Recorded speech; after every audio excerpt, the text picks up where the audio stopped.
জীবনের কথা বলে নাটক, সময়ের কথা তুলে ধরে। অনেকেই বলেন নাটক হলো সমাজের আয়না, আর সেই নাটকের জগৎ ছেড়ে স্বনামধন্য কৃতি ব্যক্তিত্ব মনোজ মিত্রের বিদায় বঙ্গজীবনে শোকের আবহ বয়ে এনেছে।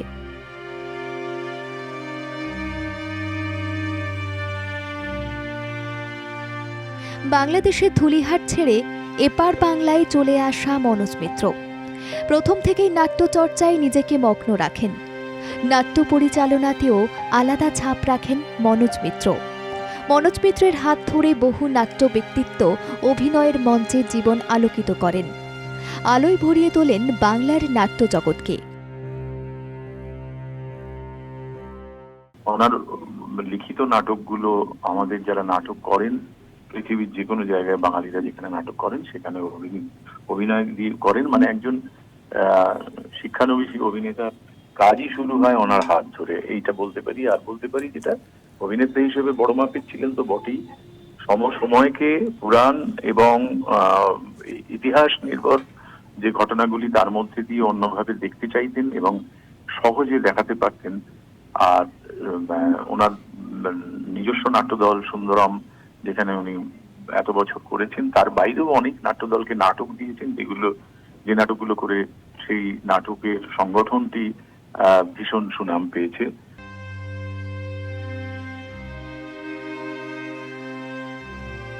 তার জন্মবৃত্তান্ত বলছে 1938 সালের 22শে ডিসেম্বর বাংলাদেশে জন্মগ্রহণ করেন মনোজ মিত্র।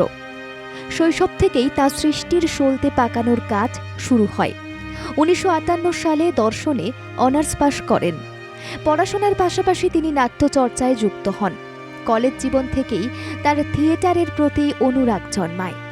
মনোজ মিত্রের প্রথম নাটক মৃত্যুর চোখে জল, এছাড়াও অবসন্ন প্রজাপতি, সিংহতার, ফেরা সহ নানা নাটক তার সৃষ্টির জগৎকে আলোকিত করে।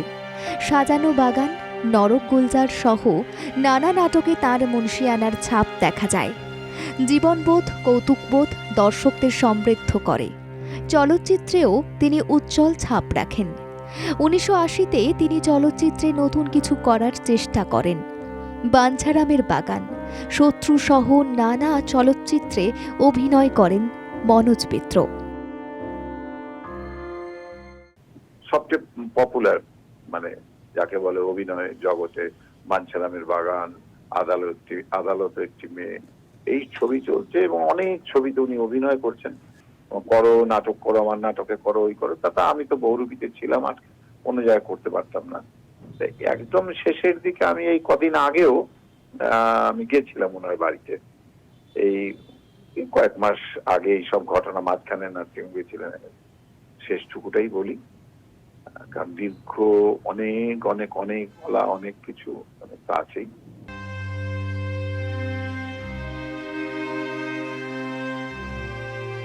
রিতায়ন নামে একটি নাট্যদল তৈরি করলেও পরে সুন্দরম নামে নতুন নাট্যগোষ্ঠীর ছত্রছায়ায় জীবনবোধ ও জীবন দর্শন তুলে ধরার চেষ্টা করেন নাটকের অন্য ধারার এই পরিচালক।